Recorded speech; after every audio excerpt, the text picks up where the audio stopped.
What's up everyone, it's Michael here. In this video, we're going to talk about why don't people invest more in such as stocks or any other investments such as housing. Based on my understanding is a lot of people do not have financial education these days. And I believe that majority of them because it was not taught in school. Personally for myself, I was not taught in school about financial education. And I really wonder why they keep that hidden away from you when it's so important. So they teach you all the other subjects, math, English, communication skills, science, history, but why not about money? It's like money is like a topic that is forbidden to be spoken in school. But after you get out of college, you realize you start working. It's like, how do I file tax returns? How do I pay taxes? How do I save my money? How is the money spent? How do I make a bank account and stuff like that? They never taught it to you. I just don't understand why.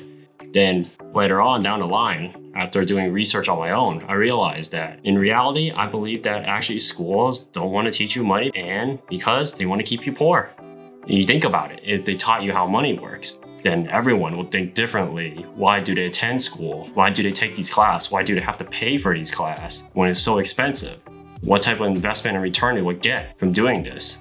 That's why majority of people today have no type of financial record or financial backup. Especially this is the most noticeable during this pandemic, where a lot of people have to basically get reimbursements and funding from the government. And if you think about it, what happens if you don't get that funding? Then you're basically screwed if you have no money. This channel is mainly to educate you guys how important having a financial education is. There are many other channels too, such as Graham Stephan. He teaches you how to save money. And I believe a lot of people need to start doing that. And this is a major lesson to be learned during the year of 2020, thanks to this outbreak. It should teach a lot of people that, hey, next time something like this ever happens again, I better have some type of emergency plan or backup. Just have money saved on the sideline, just in case I lose my job or my investments go to crap. I want everyone to know that besides working on your job and you have a stable income, say you're making $80,000 a year, and suddenly you lose it, then what are you gonna do? You have to survive for the next year or a couple months without any income. If you don't have anything saved up, you're basically in trouble, deep water. So my suggestion is if you do not have a financial education, go get one. Meaning instead of paying to go to school, learning about financial education, watch a couple of YouTube videos.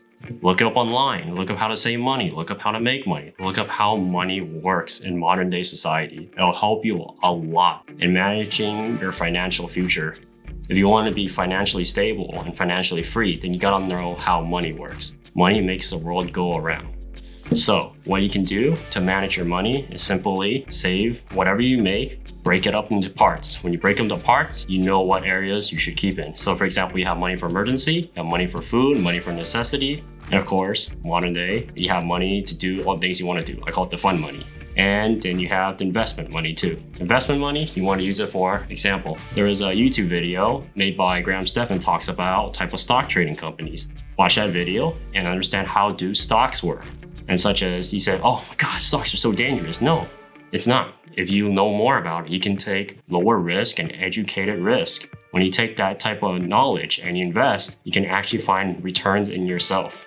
I suggest people, besides investing in stocks, also invest in housing. For example, let's say you live in your own home and you have parts of the home you don't use. Why don't you rent that out? Rent that out and you have someone else paying for your property tax. It'll save you a lot of income.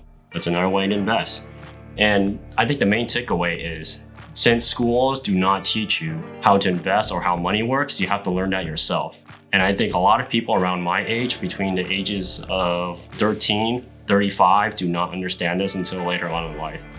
I really wish that schools taught financial education instead of all these other courses, make it mandatory and make financial education as a priority first to help other students survive in society. I hope you guys take this video very informative.